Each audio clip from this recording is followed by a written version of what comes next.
derɗiraɓe wondaɓe shopping jeygol assalamu aleykum derɗi ko mon Adamou Harouna mo shopping jeygol hofnata on yettata on yeloto goto pat jaamu ha nokkure nden nde woni bantami woniri jaam ha ɗo bantami prometuno en mi tammi waɗugo jahale feere feere e lesɗe feere feere ngam waddango en kujeji feere feere ɗi taskaram julde layha jotta mi wolwan taw ɗo mi tawi ha berniwol Addis Abeba lamorɗo lesdi Éthiopie mi waɗino jahangal mi jummake diga berniwol Yaoundé lesdi meɗen Cameroun mi wari ha ɗo ngam may ɗo mi tammi ƴummitago daga haɗɗo bo mi tammi dillugo ha nder berniwol Kano lesdi Nigéria ngam taskaram waddango en kujeji feere feere banta mi prometi en e nandi en gaɗi spécial promotion rédition kala ha kuje ɗen ɗe shopping jeygol sippata fou maranɓe haaji sodugo ɗo prix de détail ko ɗo prix de gros on mbawa heɓugo maranɓe haaji ñooli on pat moɗon on mbawa heɓugo diga 7 lewru mai ɗo promotion may ɗo fuɗɗi ha yahugo 30 lewru mai promotion may ɗo tami timmugo jotta mi wolwan toon ɗo ni miɗo dow dabare ƴummago dilla aéroport daga aéroport Addis Abeba ha lesdi Éthiopia sey berniwol Kano lesdi Nigéria ngam may ɗo seɗɗa nder promotion may ɗo ni en gaɗi réduction ha kuje meɗen de ɗe sippeten ɗon kuje ɗen gaɗi réduction de 40%, ɗon réduction de 35%, ɗon de 30%, 25%, 20%, 10% ha 5% deydey kala kuje ɗen ɗe sippeten fou en tammi yerɓugo détail ji may ɗi pat maji nder groupe ji meɗen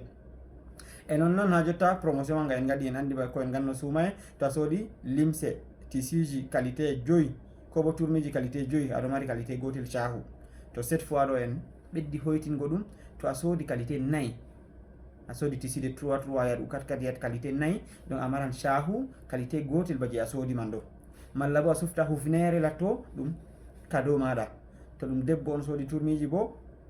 ɗon bo o foti o sufta lafaya latto cadeau mako malla bo o sufta tourmiwol ba nder tourmiji ɗi o soodi man ɗo en mbiya ndewode gesner kam none muɗum fou e nono a ndewode coton 6 e nanta super wax ko lutti kam pat to a soodi nombre je min mbima ɗo a heɓa deydey cadeau cahu maɗa gotel on kofnam mo guittama derɗiraɓe mi wari Addis Abeba mi hosi Ethiopian Airline min gari min gaɗi escale haɗo ɗo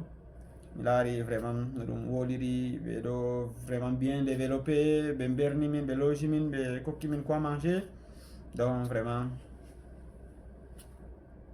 ɗum fo ɗum gam programme taskaram waddango en kujeji ha shopping jeygol taskaram julde layha banta Adamou Harouna prometi en to Allah mum yerɗi kala nde événement wari banni fo en tammi voyage ugo yahno kujeji feere feere diga berniwol Kano bo mi tammi dillugo berniwol Cotonou lesdi Benin to Allah mum yerɗi daga toon bo nden jangal may ɗo tammi continue go hedde ko en lutta hotugo nder lesdi meɗen Cameroun amma ko damiɗo Kano ko damiɗo Cotonou kala nde a soodi kuje a sufti ko a mari haaji pat min expédienté ɗe kowta ha nokkure nden nde gonɗa